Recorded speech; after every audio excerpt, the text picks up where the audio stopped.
Hoje é dia de festa, né? Tá uma conversa gostosa, não tá? Nós vamos dar início à nossa escola dominical. Convido a nossa irmã Regilane que venha à frente e faça uma oração intercedendo a Deus em favor da nossa escola dominical.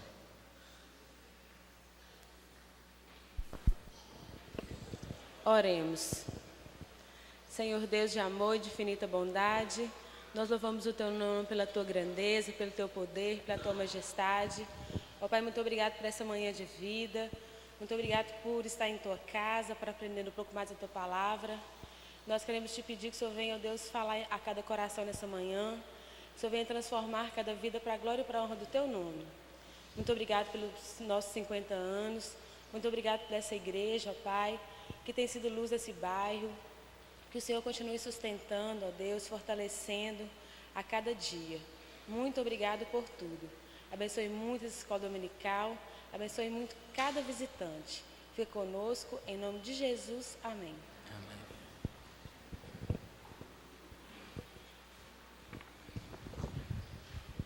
Irmãos, 50 anos de bênçãos. Confesso aos irmãos que eu fiquei, quando estava preparando a abertura da escola dominical, o que falar para uma igreja que está fazendo 50 anos e no cartaz é coloca de bênçãos? Se a gente fazer uma muito breve recordação, alguns pastores, e isso não foi combinado, pregaram no Salmo 126, falando que do texto, do versículo nós temos aí como tema do convite. E eu nessa preocupação que falar, de forma que seja bem breve também, pedi à Flávia, a minha digníssima esposa, dividir com ela essa preocupação e ela me apresentou um estudo que está na Safra em Revista desse trimestre. O estudo tem o título Olhar para o Senhor. Esse estudo foi publicado é um artigo da irmã Asni Kuyojan. Foi publicado no primeiro trimestre de 1971. E eu gostaria de compartilhar com os irmãos.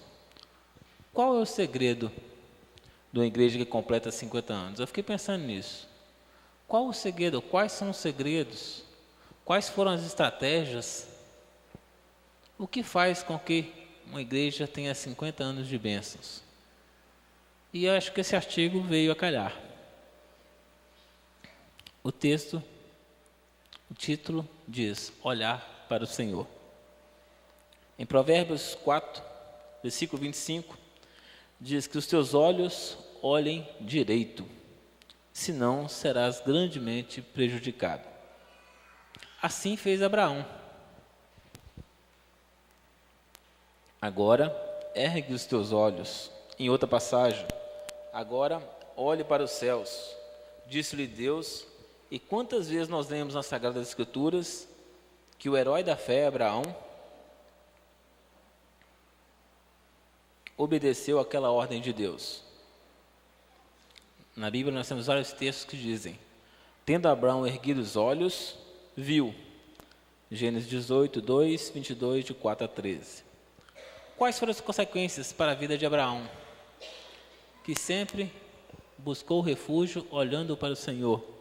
As consequências foi que Abraão teve o privilégio de ser chamado amigo de Deus, como está escrito em Tiago 2, 23 e Isaías 41, 8.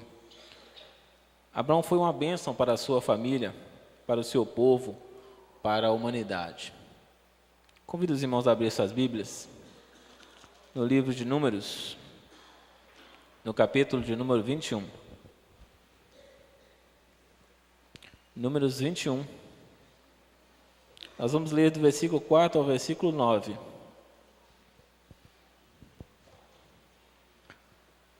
Olhar para o Senhor para se obter a salvação é um ponto. Leiamos. Vamos ler de forma alternada. Então partiram do monte Or pelo caminho do Mar Vermelho, a rodear a terra de Edom. Porém o povo se tornou impaciente no caminho.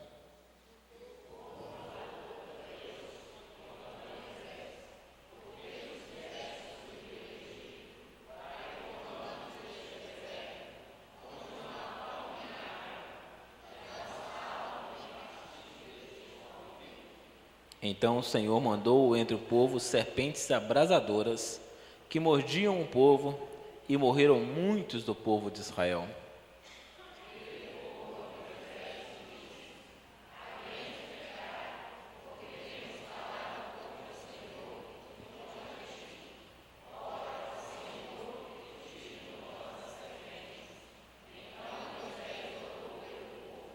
Disse o Senhor a Moisés: faze uma serpente abrasadora, põe-na sobre a haste, e será que todo mordido que a mirar viverá.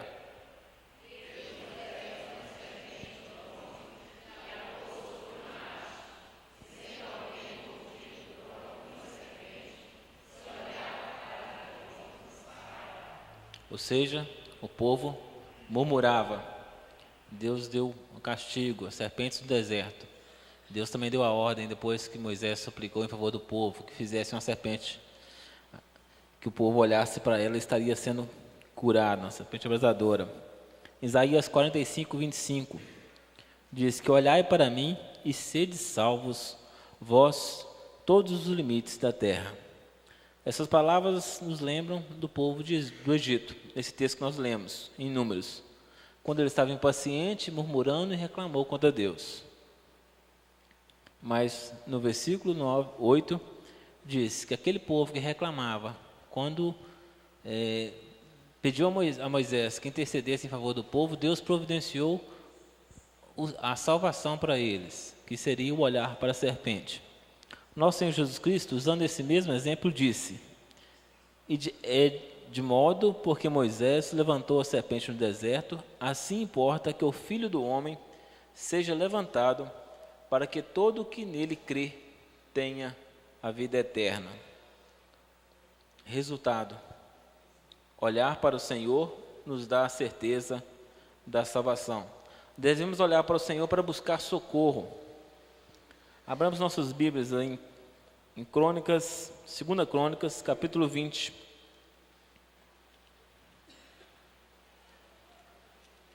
Segunda Crônicas, capítulo 20, versículo 12.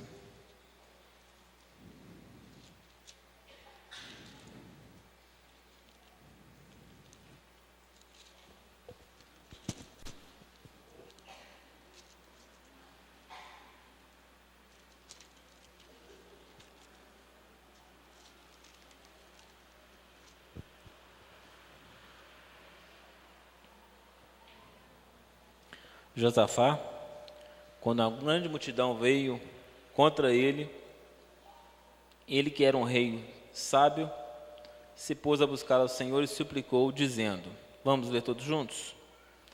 Ah, nosso Deus, acaso não executarás o teu julgamento contra eles? Porque em nós não há força para resistirmos a essa grande multidão que vem contra nós. E não sabemos nós o que fazer, porém os nossos olhos estão postos em ti. Josafá, diante do início de uma guerra, o que ele faz? Ó Senhor, nós não temos como resistir, mas os nossos olhos estão em ti. Senhor, nós, humanamente falamos, não temos como vencer, mas nós estamos olhando para o Senhor. Isso me faz lembrar também o salmista Davi. Salmo 121, elevo meus olhos para os montes, de onde me virá o socorro?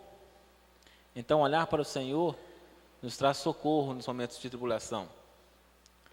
Olhar para o Senhor, para a nossa inspiração, para a nossa meta, para o nosso alvo. Hebreus 12, 2 diz, olhando firmemente para o autor e consumador da fé, Jesus. Devemos estar olhando firmemente para o nosso autor e consumador da nossa fé, Jesus Cristo. Por que isso, irmãos? Se numa corrida, o corredor Suponhamos uma corrida de 100 metros rasos, que se decide a vaga em 10 segundos. Se aquele corredor, ele der uma olhadinha para o lado, ele não ganha a corrida. Se ele desviar o seu foco, ele não ganha a corrida. O jogador de futebol, quando vai bater o pênalti, se ele desviar um pouquinho o seu foco, ele não faz o gol. Ele erra. E nós, na vida cristã, não é diferente. Não podemos deixar que problemas, podemos deixar que as dificuldades, que doutrinas vãs, erradas, nos desviem dos focos do Senhor. Devemos estar firmados os nossos olhos em Jesus Cristo, que é o nosso alvo. Esse, irmãos, com certeza é um grande ensinamento que essa igreja tem praticado e que devemos continuar praticando, porque senão não completaremos os 100 anos, ou os 150, até que o Senhor volte. Ontem achei muito interessante o pastor Zezinho falando, a igreja vai completar 100, 150, se o Senhor não voltar antes disso. Esse é nosso desejo, mas para isso devemos estar focados no alvo que é Cristo. Não podemos deixar que pessoas, que ideias, não devemos deixar que o inimigo venha nos desviar o nosso foco. Ontem na mensagem também foi falado muito sobre isso. O inimigo mudou a sua estratégia. Ele não ataca mais frontalmente a igreja. Ele muitas das vezes tem plantado joio no meio da igreja, tem levantado no meio da igreja falsos mestres. E se nós desviarmos os nossos olhares do alvo que é Jesus Cristo, nós vamos passar a seguir falsos mestres. E assim estaremos servindo ao inimigo em vez de servir ao Senhor da igreja. Então devemos estar olhando firmemente para Jesus Cristo, que é o nosso alvo. Assim fazendo, a nossa visão espiritual se ampliará e a nossa fé fortalecerá. Por fim, olhar para o Senhor como nossa esperança. Tito 2,13. E qual a grande esperança do cristão? Tito 2,13 diz: aguardando a bendita esperança e a manifestação da glória do nosso grande Deus e Salvador Jesus Cristo. Nós somos, como diz João 14, 2 e 13, nós somos a noiva de Jesus Cristo. E é a noiva que espera a volta do noivo celestial, pois a sua promessa é fiel e verdadeira quando diz: pois vou preparar-vos, desculpa irmãos, João 14, 2 e 3, o texto é o seguinte: vou vos preparar lugar, e quando eu for e vos preparar lugar, voltarei e vos receberei para mim mesmo, para que onde eu estou, estejais vós também. Devemos estar fitados nossos olhos no Senhor Jesus, porque a igreja de Cristo é a noiva, que espera ansiosamente a segunda volta de Jesus Cristo, que é o nosso noivo. Nós devemos estar sempre com isso em mente, irmãos. A nossa caminhada nessa terra, ela deve ser voltada para a vida celestial. Jesus diz que não os peço que tires do mundo, mas que livres do mal. Nós estamos nesse mundo, nós permaneceremos aqui até que o Senhor nos chame, através da morte ou até que Jesus venha. Nós devemos estar sempre com a nossa visão, certos de que o nosso mundo não é essa terra. Muitas das vezes nós fazemos os nossos planos, nós muitas das vezes traçamos a nossa vida como se apenas essa terra fosse todo o nosso viver, mas nós cristãos não devemos pensar assim.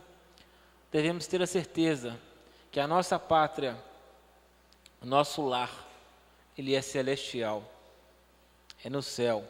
Nós trabalhamos nessa terra para alcançarmos a coroa da vida e estarmos morando com o nosso noivo Jesus Cristo no céu. Concluindo, olhando para o Senhor, não será difícil caminhar, pois Ele, o Senhor, é a brilhante estrela da manhã.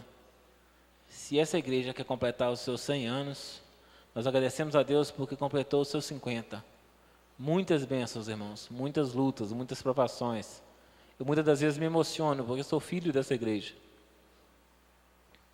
Mas se nós quisermos completar os 100 anos, Não podemos desviar o nosso foco. Não podemos desviar o nosso olhar. Precisamos permanecer firmes, olhando para o Senhor, porque Ele sim é o dono da igreja, como várias vezes nós temos ouvido, insistentemente, sem que a gente combine os pastores falando. O Senhor é o dono dessa igreja. Devemos estar com nossos olhos voltados e fitados nele. Que Deus nos abençoe. Amém.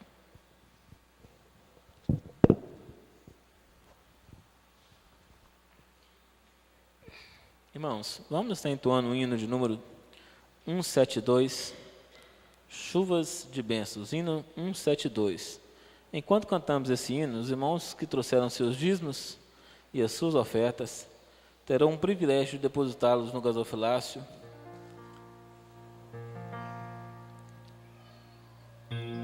prestando assim também culto ao nosso Deus. Hino de número 172.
Ferreira Cunha. Cadê a Milene? Está aí, Milene? Fique de pé um pouquinho. Que Deus te abençoe muito, te dê muitos anos de vida. Quem estiver perto da Milene aí, dê um abraço a ela. Deus, parabéns aí em nome da escola dominical. E eu gostaria de pedir à igreja, os membros dessa igreja, que se colocassem de pé. Os membros da igreja se colocassem de pé. E agora dê uma olhadinha do seu lado. Se tem alguém sentado aí, provavelmente ele é um visitante. Dê um grande abraço nele. Fala da alegria que nós temos em recebê-lo aqui na casa do Senhor. E convide-o a voltar mais vezes. Convide-o a voltar para o culto logo mais à noite. Que Deus esteja abençoando. muito aos nossos visitantes. Sejam muito bem-vindos à casa do Senhor. Espero que vocês se sintam bem no nosso meio. Irmãos, gostaríamos agora de estar pedindo ao nosso irmão Igor que se coloque de pé e que faça uma oração agradecendo a Deus pela vida da nossa aniversariante e também dos nossos dízimos e ofertas.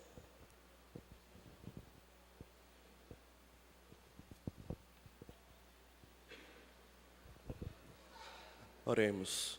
Senhor nosso Deus, obrigado, Senhor, por mais um ano de vida que o Senhor deu para essa igreja, Senhor, que o Senhor esteja segurando, contemplando a sua graça, Senhor. Abençoa também os aniversariantes, Senhor, que estão completando mais um ano de vida, que sempre estejam na presença do Senhor. Abençoa todos que estão aqui também, Senhor, que o Senhor esteja abençoando, Senhor, dando sabedoria, Senhor. Abençoa aqueles também que não vieram, Senhor, sabe o motivo, o Senhor também esteja com eles. Perdoa todos os nossos pecados, em nome de Jesus. Amém. Irmãos, atenção para alguns avisos. Primeiro aviso, que hoje nós vamos ter classe única, né? Todos os nossos alunos da escola dominical, inclusive as crianças, devem permanecer no templo. Nós estaremos recebendo ensinamento em classe única.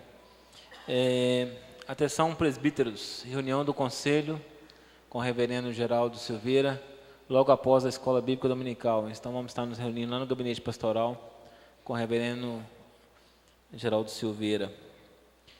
Também após a escola dominical, irmãos, a Damares pede para avisar, reunião com o coral Marta Hélia, uma breve reunião, ela falou que é rapidinho mesmo, após a escola bíblica dominical na sala de vídeo, tá, irmãos? Então, coral Marta Hélia na sala de vídeo.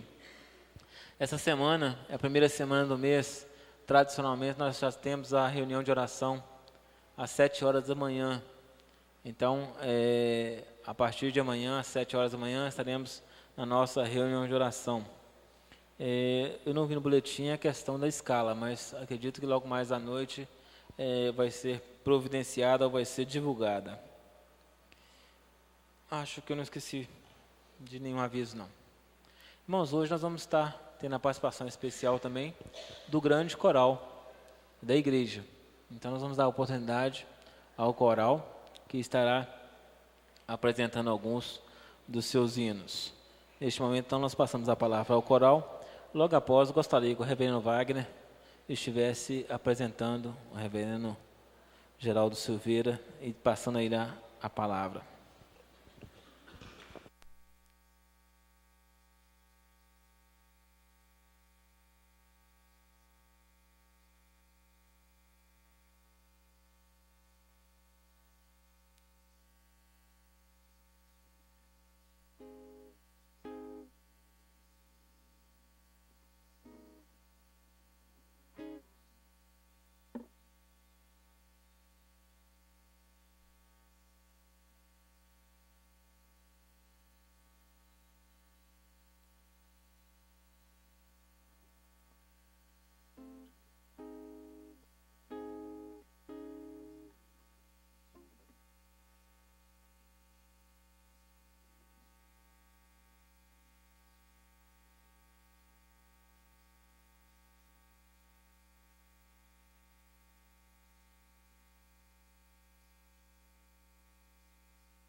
Agora, tem uma parte da letra que está no boletim.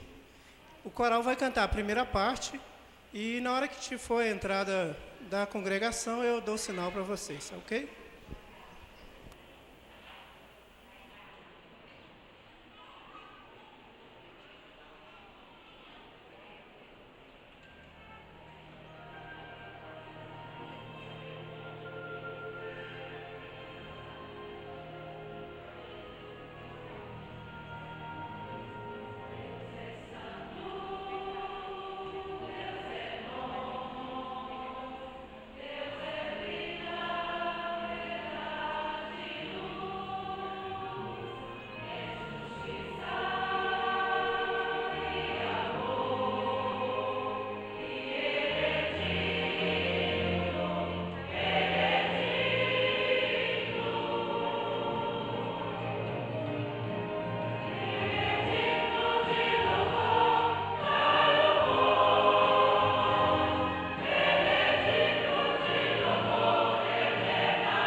Bom dia, irmãos. Que alegria incontável podermos cultuar a Deus nessa manhã, mais uma vez nesse mês que nós comemoramos o cinquentenário da nossa igreja. Estamos felizes e tristes ao mesmo tempo, porque o mês está acabando, reverendo. A gente está comemorando o mês todo, né? Mas o mês está acabando e nós estamos chegando aos finais das nossas comemorações. Eu preciso fazer aqui uma palavra de agradecimento. À noite nós vamos relembrar mais algumas coisas, mas nós precisamos agradecer aqui os irmãos que têm nos ajudado, né? A nossa comissão.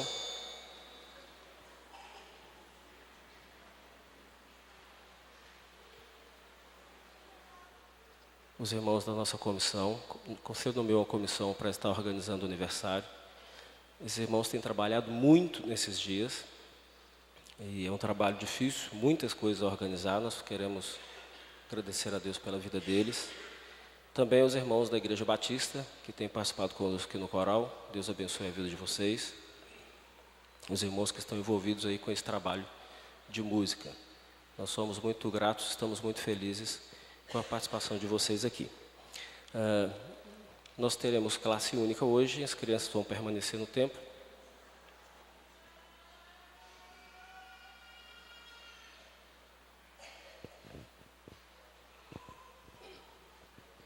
Nós vamos ter classe única.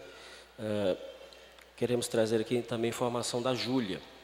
Nós estivemos com a Júlia já em Belo Horizonte, semana retrasada, e amanhã a Júlia já voltou para Belo Horizonte, ela interna amanhã para dar continuidade ao seu tratamento. Vamos continuar orando pela vida da Júlia.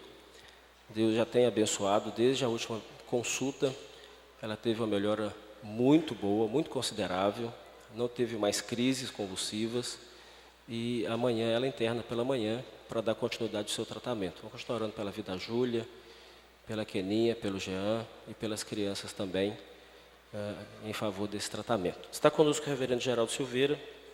Reverendo Geraldo, eu vou pedir para que ele conte um pouquinho da história da igreja que ele está pastoreando hoje. Conheci o reverendo Geraldo Silveira em Belo Horizonte, nos meus tempos de seminário. A forma como nós nos conhecemos foi muito engraçada, curiosa. Eu estava chegando em Belo Horizonte, fui trabalhar em uma das creches da primeira igreja de Belo Horizonte, e o reverendo Geraldo também era recém-chegado em Belo Horizonte para trabalhar na primeira igreja. Nós nos encontramos ali, trabalhamos juntos durante um tempo, aprendi muito com ele. Aprendi coisas boas, viu, gente? As coisas ruins foi com ele que eu aprendi, não, viu? Aprendi muitas coisas boas com o reverendo Geraldo. Ele fez parte até o último pleito da diretoria do Supremo Concílio, já há muitos anos trabalha com a junta patrimonial, atendendo as igrejas do nosso país, e também envolvido com as áreas de educação teológica através da junta, plantação de campos missionários, e também a igreja que ele pastoreia hoje é uma igreja nova, recém-organizada, e uma igreja que também tem muito envolvimento com o trabalho missionário. O reverendo Geraldo também é escritor de livro. Trouxe um exemplar do livro, reverendo? Eu acho que eu tenho um lá em casa, depois eu vou trazer para mostrar para os irmãos. O reverendo Geraldo também é escritor, escreve sobre dízimos, sobre a fidelidade do cristão. Nós vamos passar a palavra para ele, para que ele traga a mensagem que Deus dispôs no coração dele nessa manhã para a igreja.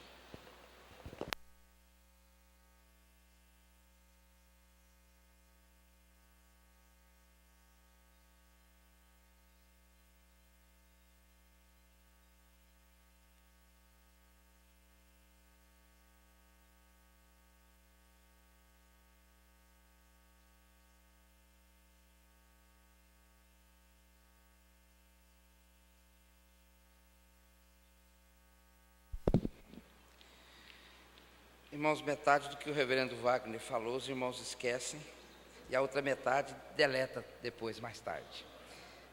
Nós temos o privilégio de ter um relacionamento fraterno já de longo tempo, e a minha missão lá na primeira igreja era de administrar a igreja. Por isso que a gente cuidava de tudo, das creches, dos acampamentos e tudo, e a gente estava envolvido nisso aí.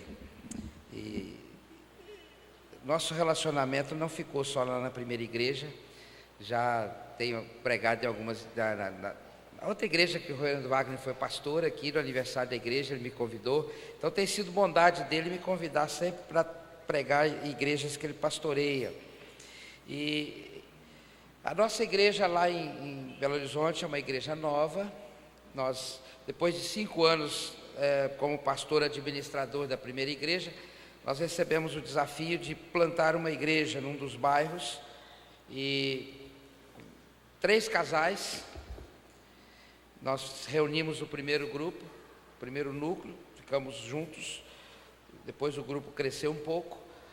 Quando nós éramos 11 pessoas, Deus colocou no coração o desejo de plantar aquela congregação. E nós começamos então aquele trabalho. E hoje já completamos 5 anos de igreja organizada. E pela graça de Deus já estamos com 130 membros na nossa igreja, na nossa sede própria. E Deus tem realmente abençoado o trabalho ali no nosso ministério ali no Belo Horizonte. Nossa igreja fica no bairro Belvedere, a 400 metros do BH Shopping, principal shopping de Belo Horizonte. Então os irmãos indo ali na avenida principal do bairro Belvedere, a 400 metros à esquerda do shopping. Eu estou acompanhado da minha esposa, Liliana. Fica de pé, ela não gosta muito que apresenta.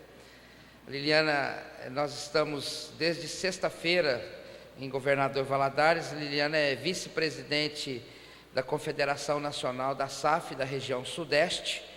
E ela estava no Congresso da Federação de Mulheres, da SAF.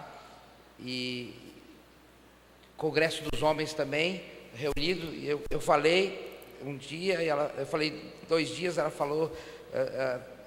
para as irmãs, e também na meditação de ontem. Então nós fazemos aí um trabalho de parceria, às vezes, quando dá tempo de fazer. Mas vamos ao que nós viemos aqui fazer, né, irmãos? Nós viemos aqui para adorar ao Senhor, para ouvir a sua palavra. Eu gostei muito da palavra do nosso irmão superintendente, especialmente quando ele disse que o inimigo das nossas almas, muitas vezes, ou na maioria das vezes, ele tenta atrapalhar o trabalho, não mais com oposição, né, mas com sutilezas.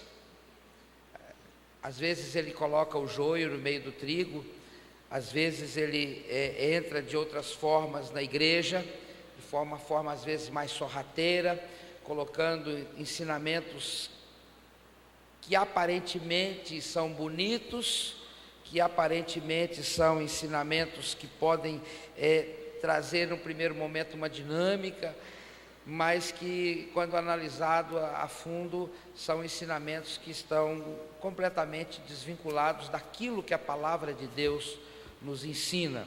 Eu queria convidá-los a abrirmos juntos as Sagradas Escrituras na carta de Tiago,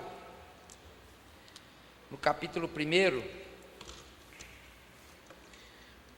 Tiago, capítulo 1, nós vamos ler a partir do versículo 13. Mesmo assentados, como os irmãos e as irmãs se encontram, mas com reverência à palavra, vamos fazer essa leitura. Eu peço que todos acompanhem a leitura e mantenham, por favor, a Bíblia aberta.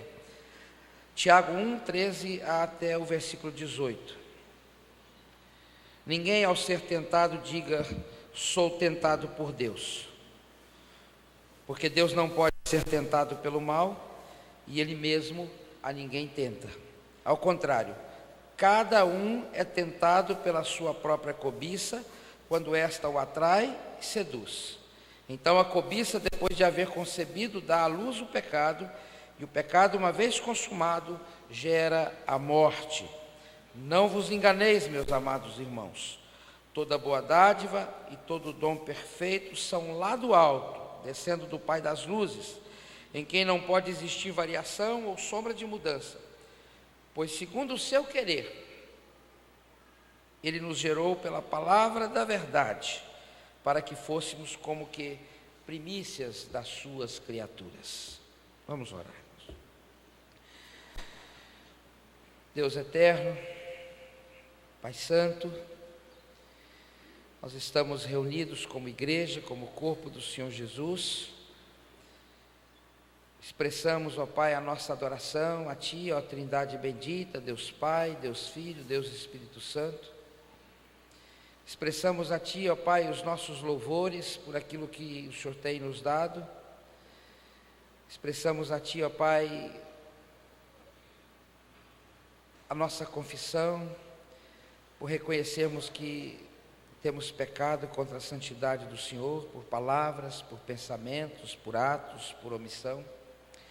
E agora, quando abrimos a Tua palavra para retirar dela, Senhor Deus, ensinamentos para a nossa vida, nós suplicamos, Pai, que as palavras dos nossos lábios, o meditar do nosso coração, sejam agradáveis na presença do Senhor, e que o Senhor nos edifique primeiramente, para que possamos trazer, ó Pai, edificação para o Teu povo, Pai. Abra nossa mente, o nosso coração e nos ensina na Tua palavra, Pai. No nome de Jesus é que nós oramos. Amém. Como eu já disse, irmãos, nós muitas vezes temos observado o inimigo semear coisas no nosso meio, né? E eu me preocupo muito com alguns clichês, com alguns jargões que a gente vê no meio do povo de Deus, né? O chamado evangeliquez. Expressões que a gente vê às vezes as pessoas usando e na grande maioria das vezes sem refletir no que estão falando. Se tem uma das igrejas do Novo Testamento que eu gosto muito, é a igreja de Bereia, porque Lucas, ao registrar no livro de Atos sobre a igreja de Bereia, ele diz assim: e a igreja comparava as escrituras para ver se o que estava ensinando era a verdade. Então a igreja não ouvia o pregador simplesmente e saía falando ou replicando o que o pregador fazia. Não, pelo contrário, ela ia na escritura. E naquela época a escritura só era o Antigo Testamento, não tinha ainda o Novo Testamento estava em desenvolvimento. Ela ia então na escritura, no Antigo Testamento, para verificar se aquilo que estava sendo ensinado pelos pregadores era a verdade. E nós, lamentavelmente, a grande maioria das vezes, nós não fazemos isso. Por exemplo, eu não sei quantos já ouviram essa expressão, eu já vi inúmeras vezes as pessoas dizendo: quando alguém passa por uma dificuldade, quando alguém passa por um problema, a pessoa querendo confortar diz assim: olha, meu irmão, Deus tem te chamado pelo amor, mas se você não vem, Ele te chama pela dor. Não existe nada mais contrário ao ensinamento da Sagrada Escritura do que essa expressão. Deus nunca chama ninguém pela dor. A forma de Deus atrair as pessoas a Ele é sempre pelo amor. É o amor de Deus que nos constrange, é o amor de Deus que nos move. Pode ser que no momento de dor que você esteja passando, você possa vislumbrar o amor de Deus naquele momento de dor, mas a dor em si não é a forma de Deus te atrair. Quando você olha, por exemplo, lá no livro do profeta Isaías, no capítulo 31, versículo 3, Isaías diz assim: de longe se me deixou ver o Senhor, com amor eterno te amei, por isso com benignidade te atraí. Veja, duas palavras aí: com amor eterno eu te amei, com benignidade, com bondade. A atração de Deus, o chamado de Deus é sempre motivado pelo seu amor. Em meio à dor você pode ver a bondade de Deus se manifestando na sua vida, mas a dor não é o caminho para Deus te atrair para Ele. É o amor que se manifesta em todas as circunstâncias da nossa vida. Outra coisa que a gente ouve muitas pessoas dizendo, né, é assim: olha, se Deus te tirou alguma coisa é porque Ele tem algo melhor para te dar. Nem sempre isso é verdade, queridos. Deus é soberano. Deus não nos tira uma coisa para nos dar outra. Deus não age dessa forma. A palavra de Deus diz que tudo que nós recebemos são bênçãos. A palavra de Deus diz que todas as coisas que Deus manifesta na nossa vida são para o nosso crescimento, para a nossa edificação espiritual. O apóstolo Paulo escrevendo diz assim: todas as coisas cooperam para o bem daqueles que amam a Deus. Deus não precisa usar conosco o artifício que nós muitas vezes usamos com os nossos filhos, o artifício da troca. Se você me obedecer, eu compro um picolé para você. Se você tirar uma boa nota na escola, eu te dou um bom presente. Deus não faz isso conosco, Deus não barganha conosco, Deus não troca conosco.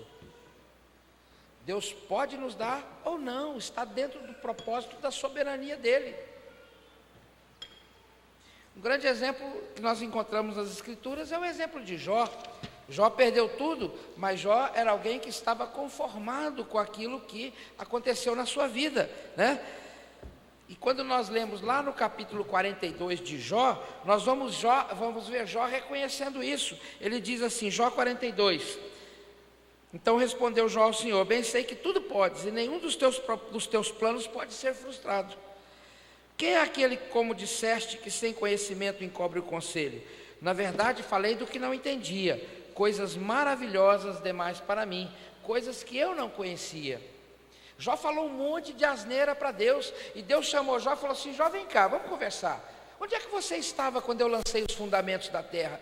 Por acaso eu perguntei para você, eu tomei conselho com você, para saber como é que eu tinha que espalhar as estrelas pelo céu? É como se Deus estivesse dizendo para eles: olha, fica na sua, você não sabe nada do que eu tenho de propósito para a sua vida. E aí no versículo 5 ele diz assim: eu te conhecia só de ouvir, mas agora os meus olhos te veem. É por isso que Tiago, no versículo 12 desse texto, diz assim: bem-aventurado o homem que suporta com perseverança a provação, porque depois de ter sido provado, receberá a coroa da vida, a qual o Senhor prometeu aos que o amam. Uma outra expressão que a gente ouve muito, e eu arrepio quando eu ouço essa expressão, as pessoas dizendo assim: você precisa sonhar os sonhos de Deus.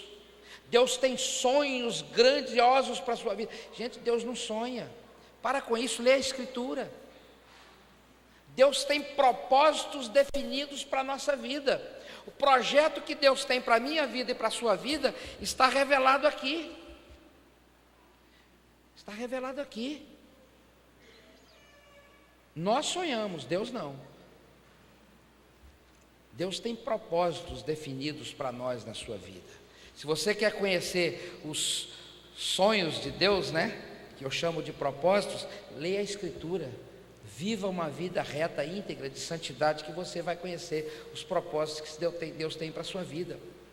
Então a gente precisa parar para pensar, isso dentre outros, tem um monte de outros que a gente ouve por aí, que não tem nada a ver com a Escritura. Então quando a gente ouve, irmãos, nós precisamos voltar os nossos olhos para a Escritura. Precisamos saber se aquilo que nós estamos ouvindo é verdadeiramente a verdade. É por isso que eu gosto da carta de Tiago, porque Tiago trata de problemas atualíssimos na nossa vida. Tiago toca muitas vezes na ferida dos problemas que nós temos, que nós enfrentamos. Tiago começa a sua carta dizendo: irmãos, tende por motivo de muita alegria o passardes por várias provações. Hoje as pessoas, quando estão sofrendo, quando estão passando por alguma provação, as pessoas dizem: isso aí tem que quebrar a maldição que vem lá do passado. Tiago diz: olha, tende por motivo de alegria. E Tiago toca em outros problemas, o problema da língua, o problema das divisões, vários outros assuntos, mas eu não quero tratar desses problemas aqui, eu quero tratar especificamente de dois problemas que a gente vê aqui na carta de Tiago. Mas primeiro a gente precisa saber quem foi esse Tiago. Existiam no Antigo Testamento 3 Tiagos. Tiago, filho de Zebedeu, o Tiago, filho de Alfeu, e o Tiago, irmão de Jesus. Esses eram os 3 Tiagos que nós vamos encontrar no Novo Testamento, né? Nós vamos encontrar ali no ministério, cercando o ministério do Senhor Jesus.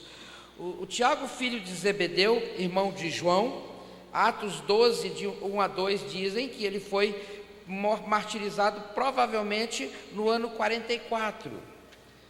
Tiago, filho de Alfeu, também chamado o menor, apesar de ter sido um apóstolo do Senhor, pouco se sabe acerca desse Tiago. Mas o Tiago, irmão de Jesus, ele é mencionado 9 vezes no Novo Testamento. Ele é descrito em Atos 15 como sendo o líder sobre o primeiro concílio da igreja. Em Gálatas 2, de 1 a 10, Paulo menciona também esse Tiago. Ele era o irmão do Senhor. Aqui no livro que ele escreve, ele começa se apresentando como servo do Senhor Jesus. Ele diz: Tiago, servo de Deus e do Senhor Jesus Cristo. Então o Tiago que escreve essa carta é o irmão do Senhor Jesus. Aquele que no início do ministério não aceitou, assim como os outros irmãos, não acreditou no ministério, mas mais tarde eles se converteram e porque conviveram com o Senhor Jesus Cristo, ele se tornou um grande servo do Senhor Jesus. E ele se apresenta aqui como servo do Senhor Jesus. Outra coisa interessante que nós encontramos no livro de Tiago é que quando nós lemos a carta de Tiago, nós vamos perceber que Tiago faz 22 referências ao Sermão do Monte.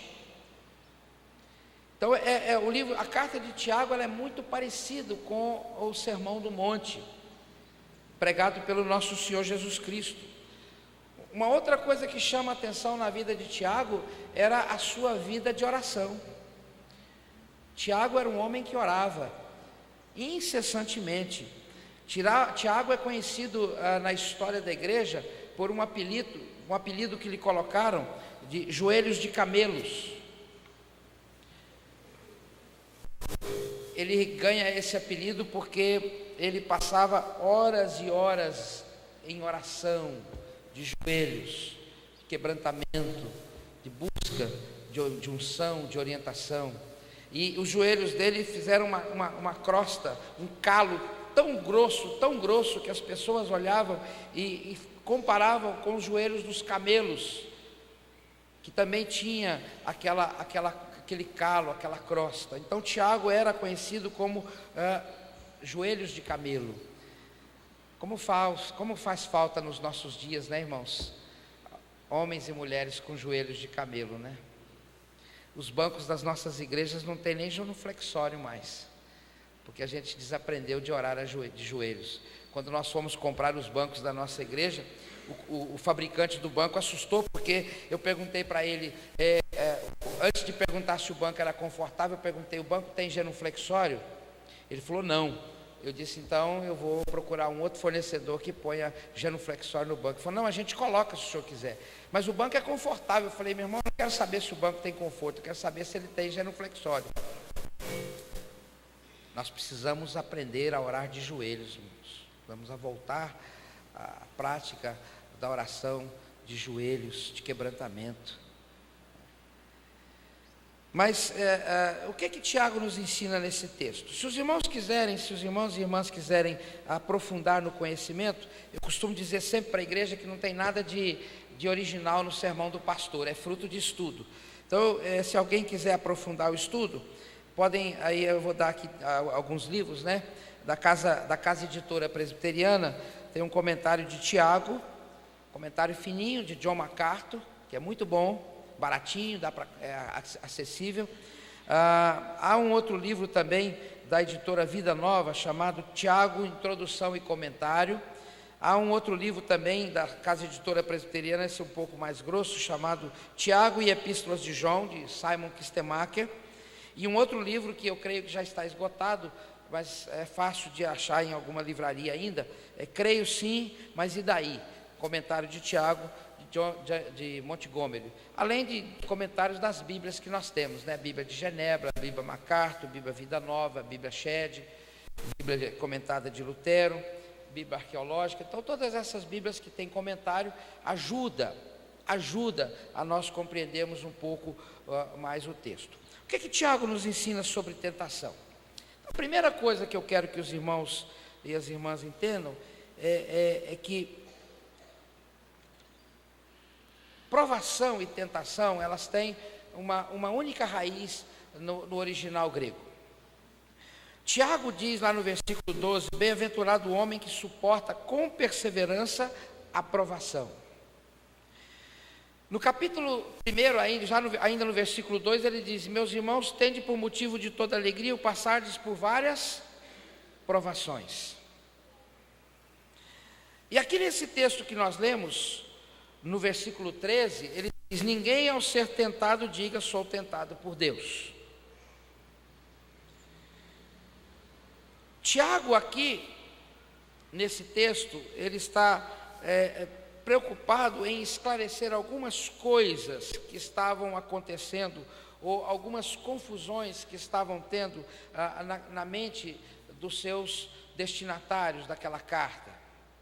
Havia uma certa confusão na cabeça das pessoas e Tiago tenta resolver isso. Comentando esse texto, Lutero diz assim, custa muito esforço e trabalho reter todas as coisas que pedimos e nelas perseverar, o que ainda assim não se realiza sem fragilidades e tropeços. Além disso, embora tenhamos recebido o perdão e uma boa consciência e estejamos inteiramente absolvidos, a vida, contudo, é tal que hoje alguém está em pé e amanhã cai. Por isso, ainda que agora sejamos íntegros e estejamos perante Deus de boa consciência, temos de pedir novamente que Ele não nos deixe recair e ceder à provação ou tentação. E Tiago é muito claro, ninguém ao ser tentado diga, por Deus sou tentado. Como eu já disse, a palavra grega que traduz provação ou tentação é a mesma. Se os irmãos tiverem a curiosidade, depois pede o pastor Wagner para mostrar lá na Bíblia em grego, né, no original, vão ver que a palavra é a mesma. Ela pode se referir tanto ao feito de Deus na nossa vida, a ação de Deus na nossa vida, quanto a ação de Satanás na nossa vida. No Novo Testamento é bastante claro que Deus pode usar provações, ou Deus pode controlar as provações. Está cheio dessa expressão no Novo Testamento.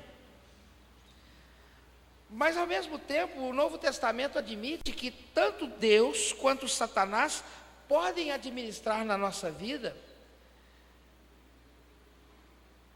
de forma a que a finalidade seja oposta.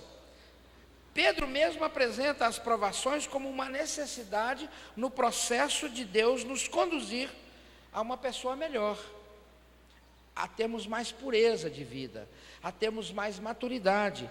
Lá em 1 Pedro, abra sua Bíblia em 1 Pedro, no capítulo 6, no capítulo 1, 1 Pedro, no capítulo 1, e leia comigo aí, acompanhe a leitura a partir do versículo 6, ele diz assim, nisto exultais, embora no presente, por breve tempo, se necessário, sejais contristados por várias provações, para que uma vez confirmado o valor da vossa fé, muito mais preciosa do que ouro perecível, mesmo apurado por fogo, reduz em louvor e glória e honra na revelação de Jesus Cristo, a quem, não havendo visto a mais, no qual não vendo agora, mas crendo exultais com alegria indizível e cheia de glória, obtendo o fim da vossa fé, a salvação da vossa alma.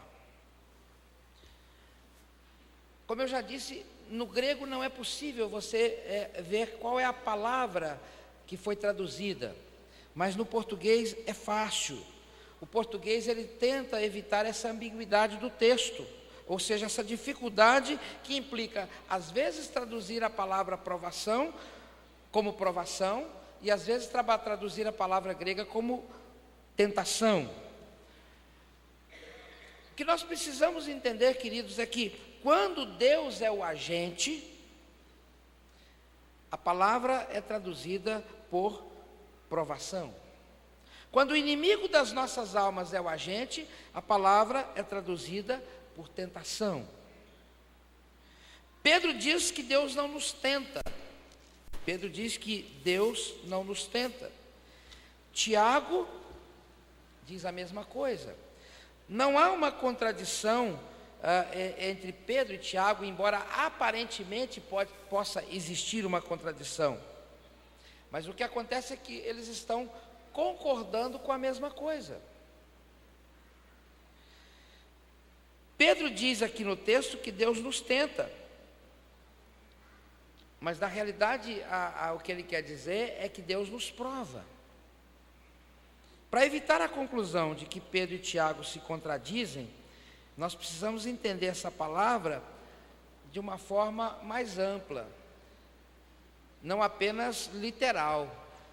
E a forma de entendermos a amplitude da palavra é exatamente nós olharmos para o agente, para de onde está vindo sobre a nossa vida a ação. Se ela vem de Deus, nós devemos traduzi-la, ou podemos entendê-la, ou interpretá-la como provação. Porque a provação, na realidade, o objetivo da provação é diferente do objetivo da tentação. Satanás tem sempre intenções más quando ele envia a tentação sobre a nossa vida. O objetivo de Satanás é sempre nos fazer tropeçar, sempre nos fazer cair, sempre nos destruir. O objetivo de Deus com a provação é nos fazer pessoas melhores, é nos levantar, é nos erguer, é nos colocar de pé.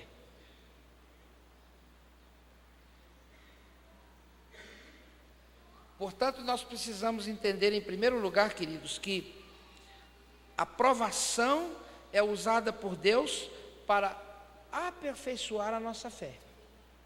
Então, quando nós estamos diante de um motivo para reconhecermos que estamos sendo provados, nós precisamos primeiramente dizer: Senhor, muito obrigado pela provação, porque é isso que Tiago nos diz, tendo por motivo de muita alegria o passardes por várias provações, porque na provação nós somos aperfeiçoados. Eu tive um professor no seminário, e semana passada eu estava pregando no Paraná, e eu encontrei lá um presbítero que foi presbítero dele.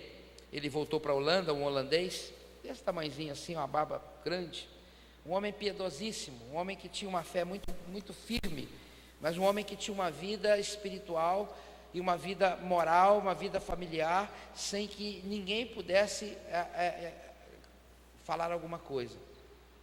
E ele gostava muito de uma expressão, que essa expressão que ele usava, hoje ela é muito difícil de ser usada, a não ser em meios mais rurais. Ele dizia assim: olha, nós precisamos entender que muitas vezes a provação que vem sobre a nossa vida é como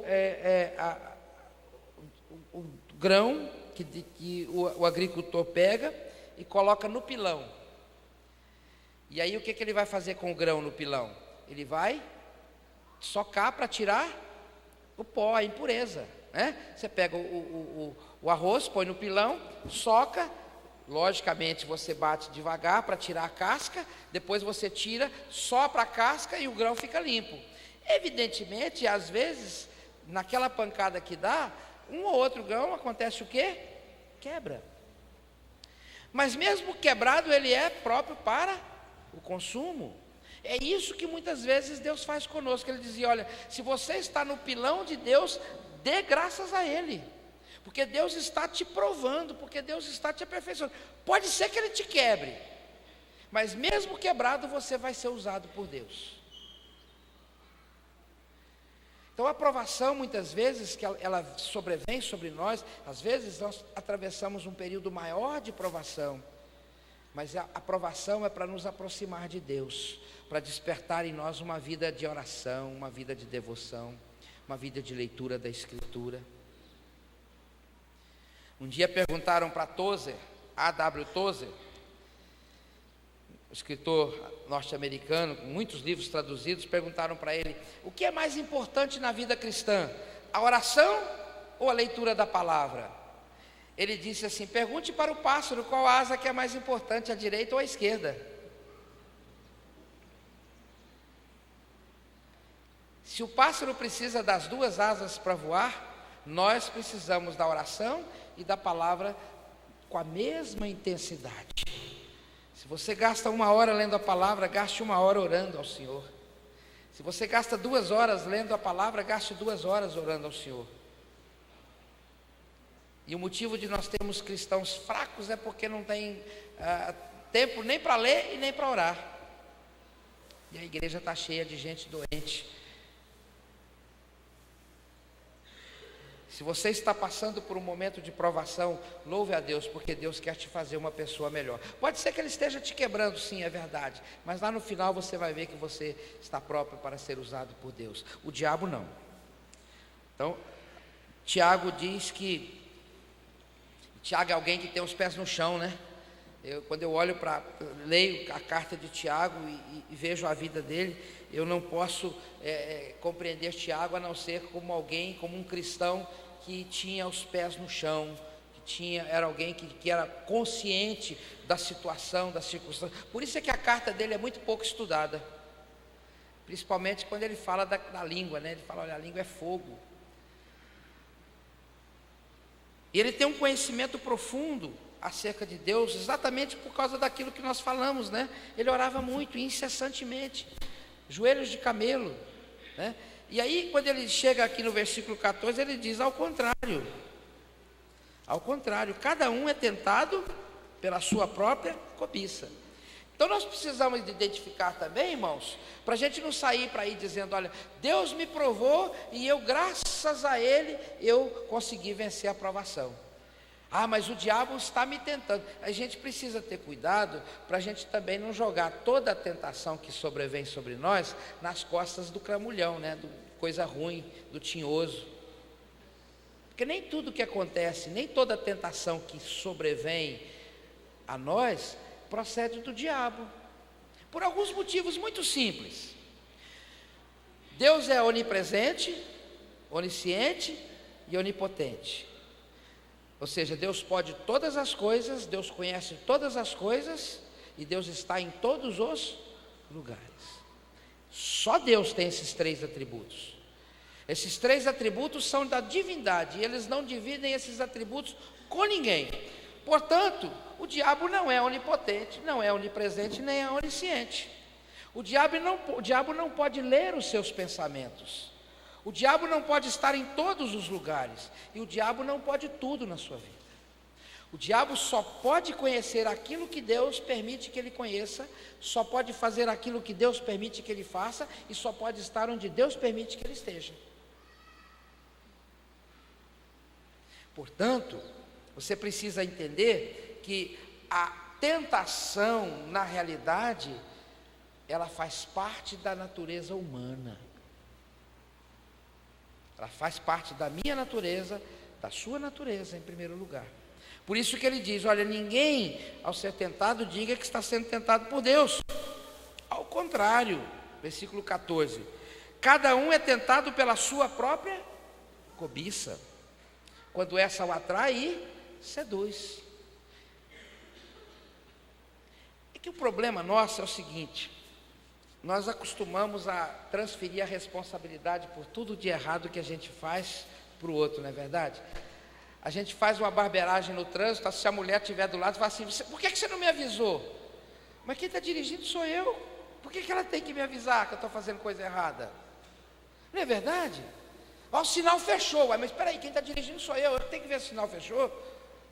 Mas não foi assim lá no início? Quando Deus procura Adão e ele fala, Senhor, a mulher que tu me deste. E a mulher diz, mas foi a serpente. Sempre transferência de responsabilidade. Então, Tiago conhecia a natureza humana. E por conhecer a natureza humana, Tiago sabia que nós temos a tendência de transferir a responsabilidade. Por isso ele diz, olha, ninguém ao ser tentado diga que foi tentado por Deus, em primeiro lugar. Porque Deus não tenta ninguém. Mas em primeiro lugar você é tentado pela cobiça, a sua cobiça. Dr. John MacArthur diz assim, faz parte da natureza humana eximir-se de responsabilidades. Vemos isso desde os primórdios da criação. Então essa é uma realidade, faz parte da nossa natureza, deixarmos de assumir a responsabilidade pelo que fazemos, né? É comum a gente encontrar pessoas dizendo assim: olha, eu sei que eu não devia fazer isso, mas Satanás me tentou e eu não tive como. Coitado do Satanás, às vezes ele não está nem aqui, ele está lá no outro lugar tentando um indivíduo que está lá no outro lado da cidade. Ele não está nem preocupado com você, porque ele sabe que a sua natureza humana vai te destruir.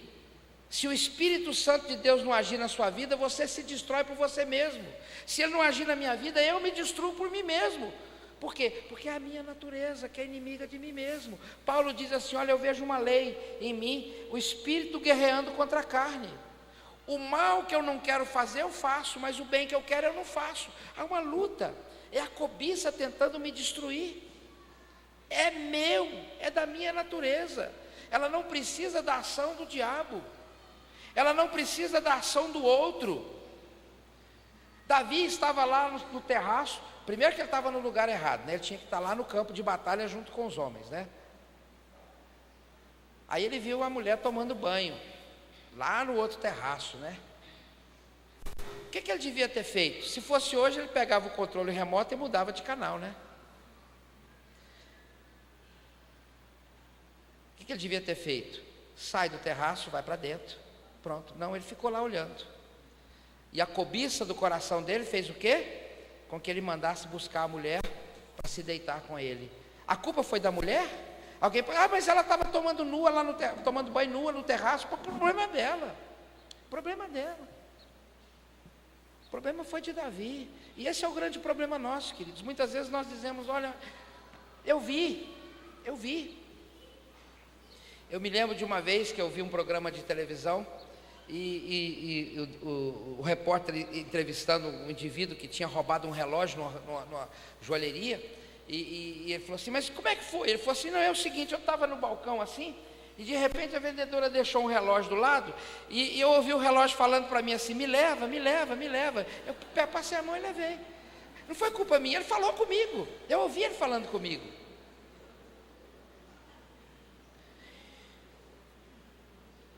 Frequentemente, irmãos, nós nos esquecemos de que o cair é voluntário. É voluntário.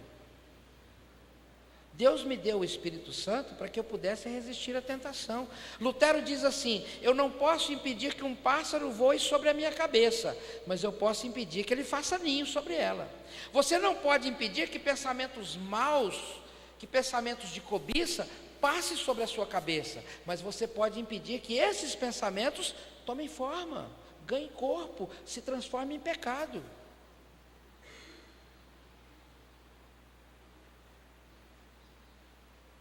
O desejo é neutro. Você pode ter desejos bons e desejos maus, ele é neutro. O problema é o coração.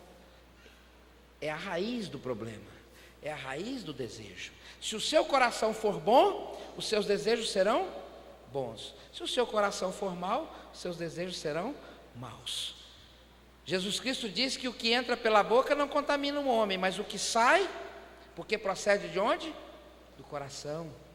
Então, se você alimentar a sua vida, se você alimentar o seu coração com a palavra de Deus, com uma vida de oração, com uma vida de piedade, você vai estar fortalecido quando pensamentos maus, quando a sua cobiça, a sua natureza pecaminosa te tentar destruir. O desejo pode ser dominado ou pode nos dominar. Ou você domina o seu desejo ou ele te seduz e te derruba. Você pode resistir ou você pode ceder. Há uma luta na nossa mente. Você está diante da televisão, não tem ninguém na sala, e você muda de canal, e você vê algo que Deus não agrada. Ou você tem duas opções: ou você continua vendo, ou você muda de canal.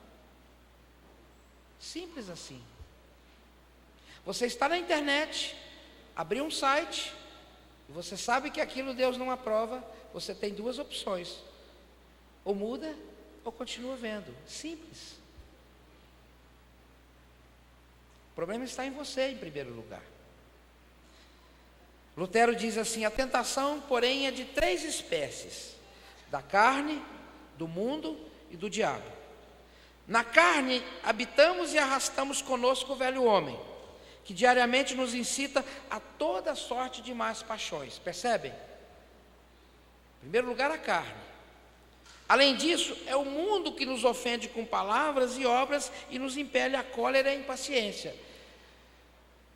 Você está sendo tentado primeiramente pela sua carne. O mundo coloca diante de você circunstâncias que vão te levar ao pecado. E a isso agora se junta o diabo, que instiga e provoca também em toda parte, mas dedica-se especialmente que tratemos de desprezar tanto a palavra quanto a obra de Deus. São os laços e as redes, os verdadeiros dardos inflamados que o diabo, não a carne e o sangue, atira ao coração da maneira mais venenosa. Então, quando o diabo vê que você está vendo algo que você não devia ver, porque o mundo colocou diante de você, e a palavra de Deus diz que o que? O mundo jaz no maligno. O mundo pode te oferecer alguma coisa boa? Esse sistema que o mundo, esse sistema todo que está aí à nossa volta, ele pode oferecer alguma coisa boa?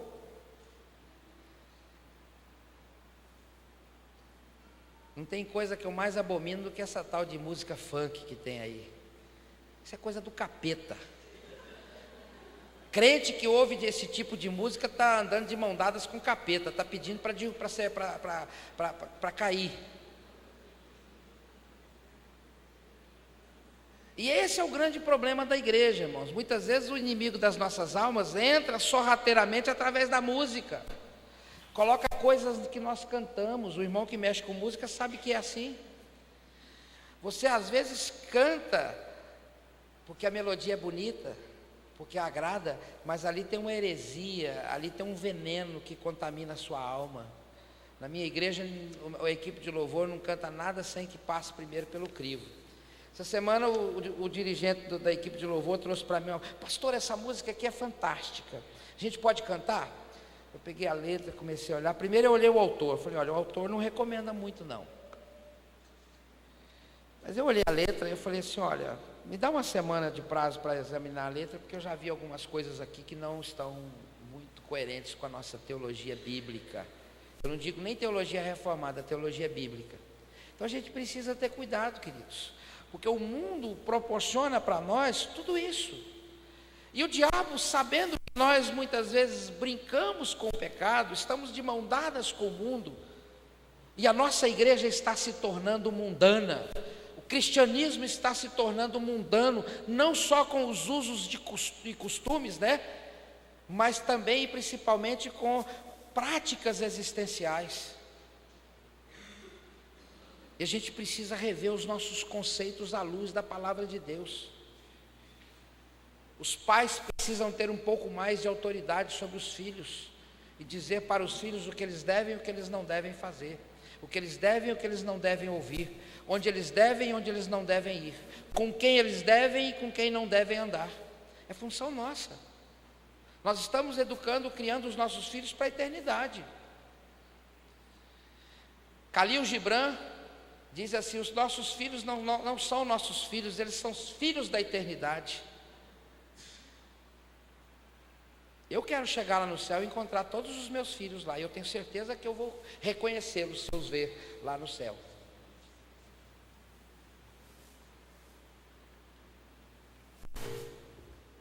Lutero amplia o pensamento de Tiago, mostrando que a tentação, além de estar dentro de cada um de nós, pode ser oferecida pelo mundo e utilizada pelo diabo. E é fácil, mesmo sendo crente, nós nos acomodarmos ao pecado, irmãos. Então, quando você vê a tentação diante de você, a primeira coisa que você tem que perguntar é: de onde vem a tentação? Ela está vindo de mim mesmo? Se ela está vindo do seu próprio coração, peça graça para Deus, peça misericórdia para Deus e mude os seus pensamentos. Quando pensamentos maus estão passando pela sua mente, limpe esses pensamentos com algum versículo. Antigamente a gente aprendia versículos bíblicos na escola dominical, hoje a gente não aprende mais, né?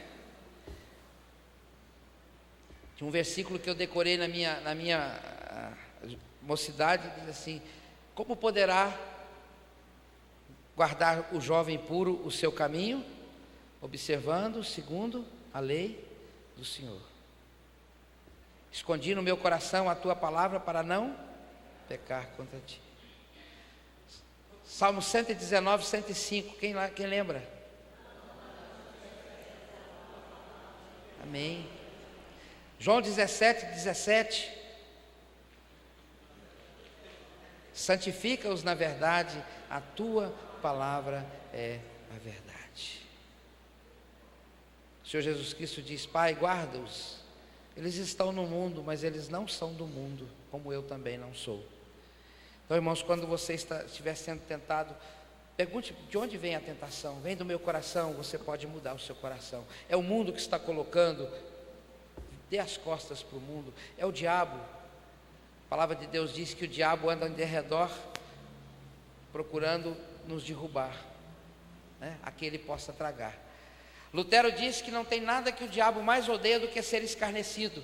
Então, quando você não está identificando de onde vem a tentação, você não está identificando que ela vem do seu coração ou do mundo, e você provavelmente pode dizer: não, é o diabo. Você zombe dele, diga para ele: olha, você não pode nada porque eu fui lavado e regenerado pelo sangue de Jesus. A minha alma não pertence ao inimigo, mas ela pertence ao Rei dos Reis e Senhor dos Senhores. Resistir ao diabo e ele fugirá de vós. Então a nossa responsabilidade é essa, queridos, é tentar descobrir o que vem sobre a nossa vida. Se é aprovação ou se é tentação. Se é aprovação, o objetivo é fazer-nos crescer, ainda que às vezes nós sejamos quebrados por ela. Se é tentação, é nos derrubar. E aí nós temos a responsabilidade de resistir a isso aí. Dr. MacArthur diz assim, no final: então Deus é, no final das contas, o responsável pelas nossas tentações e pecados? Não. Tiago apresenta 4 provas de que Deus não é o responsável por nossas tentações, nem por nossa fraqueza ao sucumbirmos ao pecado.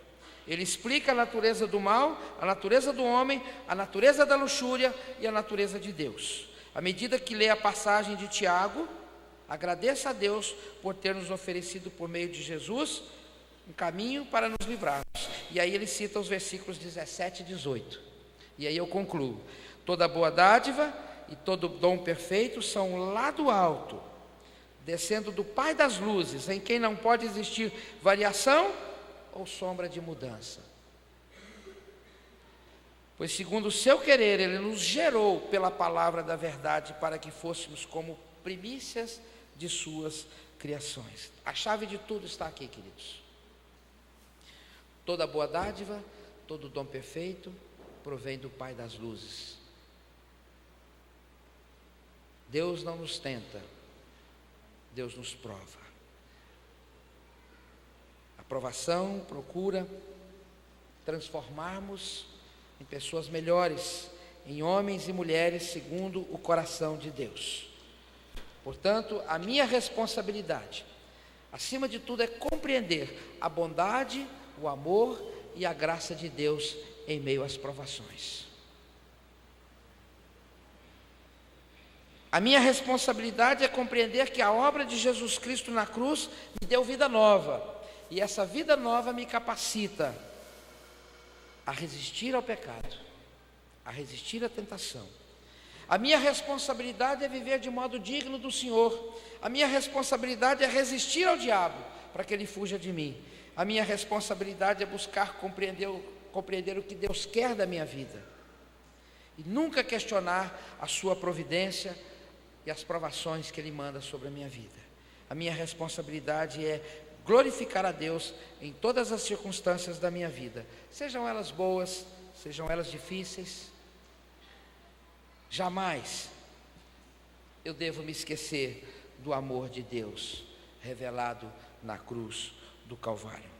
Se você não tem tido sabedoria para entender essas coisas, peça a Deus. Peça a Deus.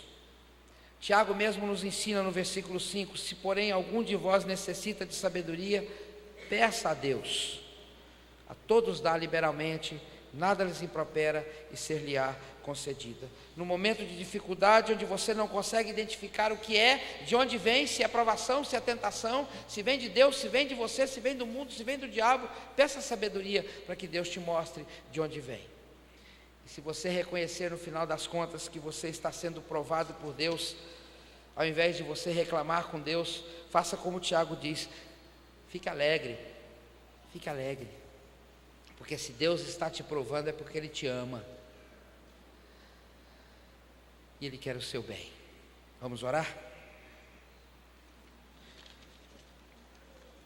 Feche os seus olhos, coloque-se diante de Deus nesse momento. E se você está passando por um momento de dificuldade, se você está passando por um momento de provação, se você está passando por um momento difícil, onde o pecado tem te dominado, onde pensamentos maus têm ocupado a sua mente, onde algumas atitudes que você sabe que não agradam a Deus têm feito parte da sua vida, no secreto da sua vida, do seu quarto, no secreto do seu coração, você tem pecado contra Deus. Peça que Ele te fortaleça, para que você possa resistir ao pecado, para que você possa resistir à carne. Peça a Ele que te dê forças em meio à provação. Mesmo que você não entenda o que Deus quer da sua vida, peça a Ele que te dê forças para passar por esse momento de provação. Ó Pai, são 50 anos de bênção dessa igreja aqui nesse bairro, nesse lugar, nessa cidade. Ó Pai, quantos irmãos, quantas irmãs já passaram por aqui, já foram transferidos para a glória, fazem parte hoje da igreja invisível. Mas nós que aqui estamos, Senhor Deus, reunidos hoje na Tua casa, Senhor Deus, reconhecemos que somos frágeis, ó Pai, que somos pecadores, que muitas vezes somos enganados pela cobiça do nosso próprio coração e sucumbimos diante do pecado, da tentação, ó Pai, caímos, tropeçamos. Mas nós queremos clamar pela misericórdia do Senhor, primeiramente para fortalecer a nossa natureza, Pai, fazendo com que nós nos voltemos, ó Pai, para as Sagradas Escrituras e façamos delas, Senhor Deus, o alimento cotidiano das nossas almas, gastando mais tempo, Senhor Deus, na oração, em comunhão contigo, ó Pai. E também te suplicando, Pai, para que ao sermos fortalecidos, ó Pai, e a única forma de sermos fortalecidos, ó Pai, é buscarmos em Ti, que nós sejamos vitoriosos sobre o mundo e sobre o diabo, Pai. Mas, ó Pai, se nós que aqui estamos nessa manhã, algum de nós está passando por um momento de provação, que nós possamos Te agradecer, Senhor Deus, do profundo do nosso coração, porque isso revela o quanto o Senhor nos ama e o quanto o Senhor quer nos fortalecer, o quanto o Senhor quer nos fazer pessoas melhores, cristãos melhores, mais maduros, sãos na fé, puros, ó Pai, santos. Fica conosco, Pai, abençoa-nos, ó Pai. Usa essa igreja, Senhor Deus, para buscar aqueles que são Teus, para que possamos assim, Senhor Deus, cultuarmos a Ti verdadeiramente, ó Pai, em espírito e em verdade. Muda, Senhor Deus, o nosso coração, abençoa a vida de cada um de nós nessa manhã, Pai, no nome de Jesus. Amém. Um dia perguntaram para um homem, ele treinava cachorros para uma rinha, e perguntaram para ele, como é que você sabe qual é o cachorro que vai vencer a luta? Ele falou, eu sei. Mas como é que você sabe? Esse é um segredo que só eu sei. E aí a pessoa insistiu com ele, né? E ele disse assim, vou te contar o segredo. O cachorro que eu quero que ganhe a luta é aquele que eu mais alimento durante a semana. O que eu quero que perca a luta é aquele que eu dou menos comida durante a semana. Querido, se você quer que o seu espírito seja vencedor em todas as lutas, todas as batalhas, alimente-se da palavra de Deus. Deus nos abençoe.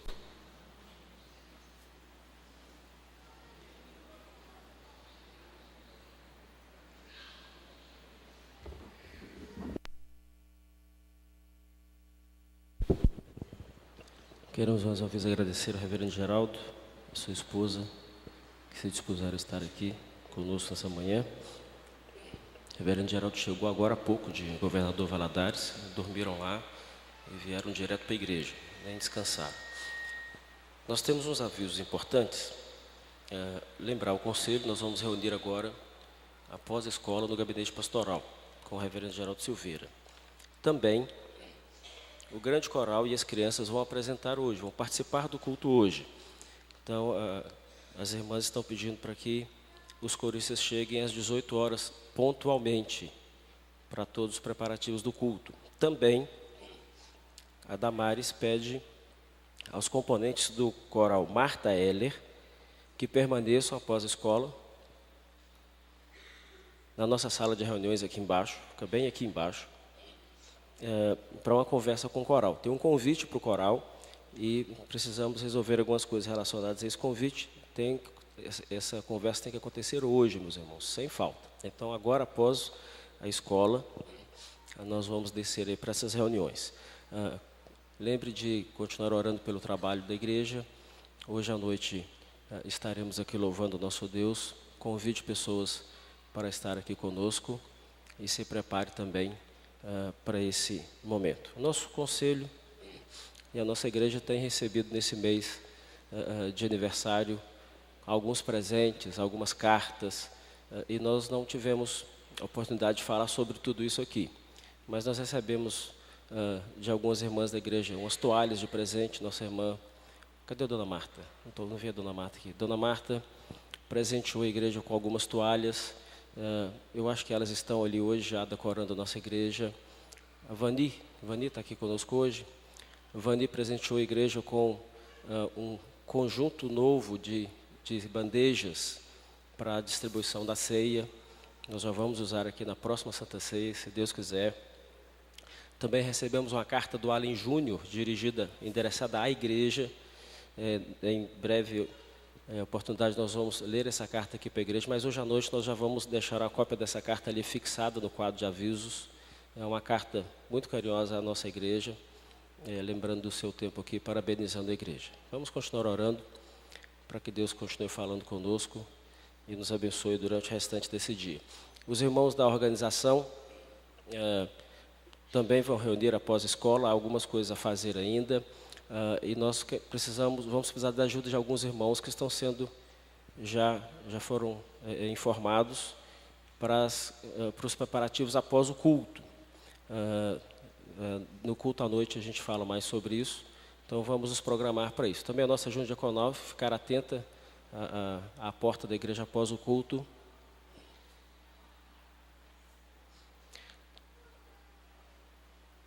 Nós precisamos que os diáconos aguardem lá embaixo também para bater um papo com o Eudinei. Nós vamos providenciar algumas coisas para a arrumação do salão agora à noite. Então, nós vamos precisar dos nossos diáconos. Nosso irmão Zezé da Darli está ali, nós vamos falar com ele também. Então, Zezé, procura o Eudinei. Assim que acabar o culto, não vai embora, porque a gente precisa de buscar algumas coisas para decoração e terminarmos o salão à noite. Ok? Vamos orar mais uma vez, encerrando assim nessa reunião aqui. Pai bendito, graças rendemos ao Senhor pelo privilégio santo que o Senhor nos concede de sermos parte do Teu povo, da Tua igreja, filhos do Senhor. Obrigado pela Tua palavra, que tem sempre falado no nosso coração. Dá-nos sempre essa graça de podermos ouvir e pregar o Evangelho de Cristo em nossa cidade, aqui nessa igreja e onde nós estivermos, ó Deus, como filhos do Senhor. Abençoe-nos, ó Deus, durante o restante desse dia. Todas as coisas, ó Deus, que têm sido programadas e planejadas para esse aniversário, nós já lhe agradecemos porque o Senhor tem nos abençoado, tem provido tudo o que necessitamos. Abençoe-nos, ó Deus, durante o restante desse dia, nos trabalhos, nos guardando, nos livrando, e prepare-nos, ó Deus, para estar aqui logo mais à noite, servindo ao Senhor, cultuando o Teu nome e lhe rendendo graças. Em nome de Jesus, despede-nos em paz. Amém. Deus abençoe os irmãos. O pastor Geraldo vai estar à porta para cumprimentar os irmãos. E assim que terminarmos os cumprimentos, vamos todos para as nossas reuniões.